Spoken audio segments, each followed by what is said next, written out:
সকাল সকাল চলে এসেছি আজ আপনাদের সাথে সুন্দর আরেকটি ব্লগ শেয়ার করার জন্য।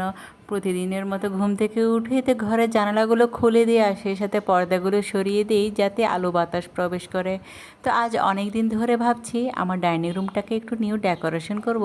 তো সেই চিন্তা মাথায় রেখে ডাইনিং টেবিলে যে টেবিল ক্লথটা আছে সেটা সরিয়ে নতুন করে আরেকটি টেবিল ক্লথ দিয়ে দিচ্ছি, সেই সাথে চেয়ারের কভারগুলোও দিয়ে দিব। এদিক দিয়ে নতুন করে যখন সব কিছু ডেকোরেশন করছি এত ভালো লাগছিল, তো সুন্দর করে সব কিছু সেট আপ করে নিলাম। আর সেই সাথে পুরনো যে রানারটা আছে সেটাও এখানে দিয়ে দিয়েছি আর ট্রান্সপারেন্ট রেক্সিনটাও দিয়ে দিলাম, কারণ ছোট বাচ্চা থাকলে সেই টেবিলটা তো আর রেক্সিন না দিয়ে রাখা যায় না, কারণ ছোট বাচ্চা থাকলে এখানে তো ময়লা অবশ্যই করবে। তার উপরে চেয়ারের কভার পুরনোগুলো সরিয়ে নতুন করে আরেকটা দিয়েছি। আমি রানারের সাথে ম্যাচিং করে এই চেয়ারের কভারগুলো পরিয়ে নিয়েছি আর সবগুলো কিন্তু সেট করা ম্যাচিং ম্যাচিং ছিল আমার কাছে।